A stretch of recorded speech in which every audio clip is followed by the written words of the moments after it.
America अब Iran पर बम से हमला नहीं करेगा बल्कि रेस्ट्रिक्शन से लड़ेगा। अमेरिका ने ईरान पर और उसकी मदद करने वालों पर कुछ रेस्ट्रिक्शंस लगाए हैं। इसका असर भारत पर भी होने वाला है। क्या है मामला, समझेंगे इस वीडियो में। आप देख रहे हैं न्यूज़ 18 का डिजिटल प्लेटफॉर्म और मैं हूं आपके साथ पल्लवी त्रिपाठी। ट्रंप प्रशासन ने ईरान के पेट्रोलियम और पेट्रोकेमिकल कारोबार से कथित तौर पर जुड़ी भारत की 4 कंपनियों और 3 भारतीय नागरिकों पर प्रतिबंध लगा दिया है। ये कार्रवाई अमेरिका के नए ऑपरेशन इकोनॉमिक आउटकास्ट के तहत की गई है। वॉशिंगटन का कहना है कि इस कैंपेन का उद्देश्य ईरान तक पहुंचने वाले आर्थिक संसाधनों और उसकी तेल से होने वाली कमाई पर रोक लगाना है। अमेरिकी विदेश मंत्रालय के अनुसार प्रतिबंधों की सूची में भारत की Portis partners LLP Sadashiv overseas limited, PP softech private limited, Prakritij infra impex India private limited शामिल है। इनके साथ 3 भारतीय नागरिकों पर भी कार्रवाई की गई है। इनमें पोर्टिस पार्टनर्स के पार्टनर हरीश रामचंद्र रंगी और इंद्रसिम्या अशरफ मियां शेख, जबकि PP सॉफ्टेक से जुड़े प्रशांत गर्ग का नाम शामिल है। अमेरिका का आरोप है कि इन कंपनियों ने ईरान से पेट्रोलियम और पेट्रोकेमिकल उत्पादों के कारोबार में जरूरी रोल प्ले किया है। अमेरिकी विदेश मंत्रालय के मुताबिक पोर्टिस पार्टनर्स एक कस्टम्स ब्रोकर कंपनी है और उसने ईरान से भारत आने वाली पेट्रोकेमिकल उत्पादों की कई खेपों को आयात कराने में कथित तौर पर मदद की। यानी कंपनी पर सीधे तेल बेचने के बजाय उसकी सप्लाई और कस्टम्स प्रक्रिया को आसान बनाने का आरोप लगाया गया है। वहीं सदाशिव ओवरसीज लिमिटेड पर अमेरिका ने करीब $6.9 करोड़ का ईरानी पेट्रोलियम प्रोडक्ट इंपोर्ट करने का आरोप लगाया है। इसके अलावा PP सॉफ्टेक और प्रकृतिज इंफ्रा इम्पेक्स पर करीब $2.5 करोड़ के ईरानी पेट्रोलियम प्रोडक्ट के इंपोर्ट का आरोप लगा है। इन आंकड़ों से पता चलता है कि अमेरिकी कार्रवाई में कंपनियों के ईरान से जुड़े व्यापारिक लेन देन को खास तौर पर निशाना बनाया गया है।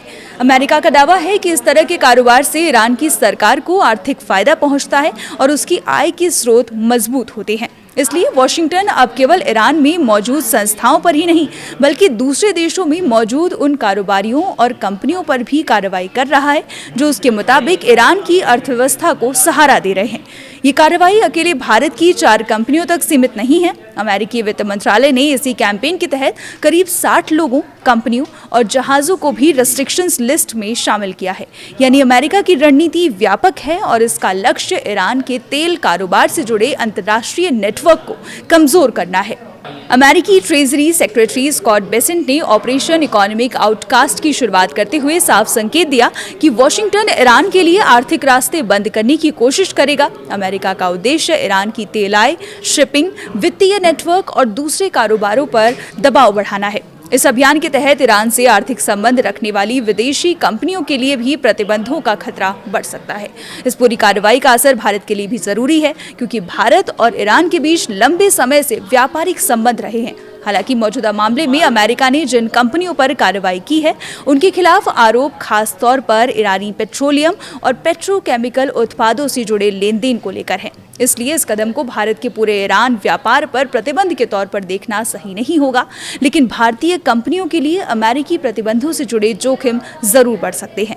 दिलचस्प बात यह है कि ईरान पर दबाव बढ़ाने के साथ साथ अमेरिका मध्य पूर्व में अपने राजनयिक मिशनों में कर्मचारियों की वापसी भी शुरू कर रहा है। रॉयटर्स की रिपोर्ट के मुताबिक तनाव के दौरान जिन कुछ मिशनों से कर्मचारियों को हटाया गया था या उनकी संख्या कम की गई थी, वहां धीरे धीरे कर्मियों को वापस भेजा जा रहा है।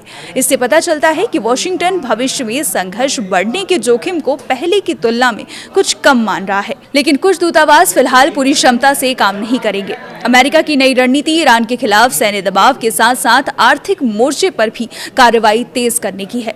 भारत की 4 कंपनियों और 3 नागरिकों पर लगाया गया ये प्रतिबंध दिखाता है कि वॉशिंगटन अब ईरान से जुड़े अंतर्राष्ट्रीय व्यापार नेटवर्क की बारीकी से निगरानी कर रहा है। आने वाले दिनों में ये देखना अहम होगा कि अमेरिका की ये नीति ईरान की अर्थव्यवस्था पर कितना असर डालती है और भारत जैसे देशों के साथ उसके कारोबारी संबंधों पर इसका कितना प्रभाव पड़ता है। इस पर आप क्या सोचते हैं, कमेंट कर जरूर बताएं। आगे अपडेट्स के लिए बने रहिए हमारे साथ और देखते रहिए न्यूज़ 18।